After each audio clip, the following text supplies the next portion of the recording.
एक युवक ने अपनी पत्नी के साथ मिलकर अपनी प्रेमिका के किए 31 टुकड़े और टुकड़े करने के पश्चात उसके शव को एक जंगल में ले जाकर गड्ढा खोदकर दाब दिया। हेलो नमस्कार साथियों, मैं केशव सैनी आपके सामने एक नई स्टोरी लेकर आया हूँ। आज की जो कहानी है वो है नवरंगपुर की। उड़ीसा में एक ज़िला पड़ता है नवरंगपुर और उस ज़िले में एक थाना पड़ता है रायगढ़।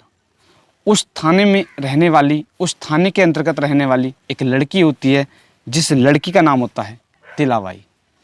दोस्तों, तिलाबाई का अपने घर से लगभग 10 किलोमीटर की दूरी पर एक गांव पड़ता है गुरमंडी। उस गांव का रहने वाला एक व्यक्ति होता है जिस व्यक्ति का नाम होता है चंद्रा राउत। दोस्तों, वह व्यक्ति शादीशुदा होता है और उसकी जो पत्नी होती है उसकी पत्नी का नाम सिया होता है।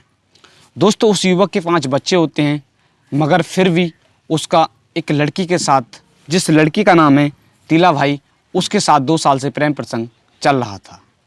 दोस्तों, वो लड़की कई महीने से जो चंद्रा राउत होता है उससे शादी के लिए कह रही थी, शादी करने के लिए जिद कर रही थी, मगर वो जो युवक होता है वो शादी करने के लिए मना करता है। दोस्तों, इसी बात को लेकर कई बार लड़ाई भी होती है।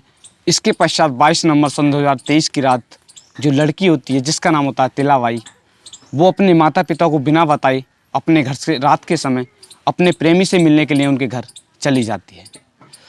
दोस्तों, उनके घर पहुंचने के पश्चात वो उनसे शादी के लिए जिद करती है। दोस्तों, इसी बात को लेकर उनमें आपस में बहस भी होती है और बहस होने के पश्चात जो चंद्रा रावत होता है वो अपनी पत्नी जिसका नाम होता है सिया, अपनी पत्नी के साथ मिलकर उस लड़की की जिसका नाम होता है तिलाबाई, उसकी हत्या कर देते हैं, गला घोंट कर हत्या कर देते हैं। हत्या करने के पश्चात उसके शव को वो घर से लगभग 400 या 500 मीटर की दूरी पर एक जंगल पड़ता है, उसमें ले जाते हैं और ले जाने के पश्चात उसके वहाँ जाकर लगभग 30 या 31 टुकड़े करते हैं और करने के पश्चात वो उसको एक गड्ढे में दाब देते हैं। इधर जो लड़की वाले होते हैं वो उसका इंतज़ार करते हैं कि वो घर से बिना बताए कहाँ चली गई। दोस्तों, वो काफ़ी रात तक इंतज़ार करते हैं और जब वो लड़की घर नहीं आती है तो अपने ग्रामीण को इसके बारे में बताते हैं। गांव के लोग उनके साथ मिलकर इधर उधर ढूंढना शुरू कर देते हैं। जब वो लड़की नहीं मिलती है, इसके पश्चात वो रायगढ़ में एक थाना पड़ता है, उस थाने में उस लड़की की गुमशुदा की रिपोर्ट दर्ज कराते हैं। रिपोर्ट दर्ज कराने के पश्चात जो पुलिस है वो जाँच करना शुरू कर देती है। रायगढ़ के उप विभागीय पुलिस अधिकारी SDPO आदित्य सेन ने बताया है कि मृतक के परिजनों के आधार पर जो तहरीर दी गई थी उसके आधार पर पुलिस जांच करना शुरू कर देती है। पुलिस को जांच के दौरान गुरमडी गांव के पास एक जंगल होता है, उस जंगल में एक पेड़ से कुछ खून लगा हुआ दिखाई देता है।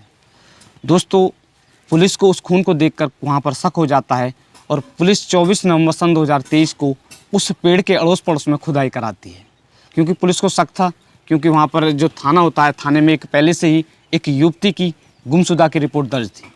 दोस्तों, पुलिस जब वहाँ पर खुदाई कराती है तो एक गड्ढे में उस महिला के 31 टुकड़े निकलते हैं।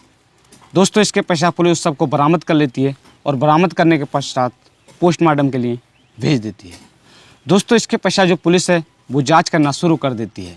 पुलिस को जांच के दौरान एक गुरमडी गांव का रहने वाला एक युवक होता है, उस पर शक होता है। दोस्तों, पुलिस शक के आधार पर उस व्यक्ति को गिरफ्तार कर लेती है और गिरफ्तार करने के पश्चात पुलिस उससे पूछताछ करती है।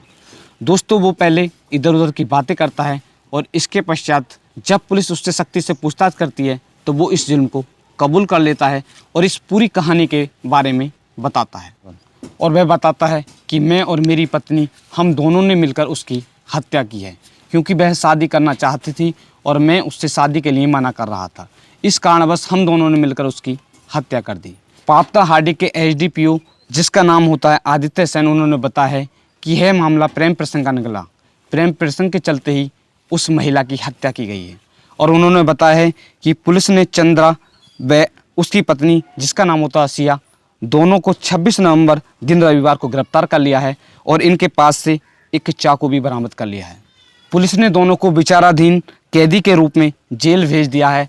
इनके साथ सख्त से सख्त कार्रवाई की जाएगी। तो आज की कहानी को सुनाने का उद्देश्य आपको परेशान करना नहीं है, आपको सिर्फ जागरूक करना है। दोस्तों, अगर आप हमारे YouTube चैनल पर पहली बार आए हो तो चैनल को सब्सक्राइब करें, वीडियो को लाइक करें और शेयर करें। दोस्तों, आज की कहानी को हमने प्राप्त किया है Lallu Ram news, TV9 Bharatvarsh news, ETV Bharat news और क्राइम तक न्यूज़, जिसका लिंक आपको वीडियो के डिस्क्रिप्शन में मिल जाएगा। दोस्तों इन सभी न्यूज़ से मिलकर इस कहानी को तैयार किया है, जिसका लिंक आपको वीडियो के डिस्क्रिप्शन में मिल जाएगा। तो दोस्तों मिलते हैं आपको नेक्स्ट कहानी के साथ।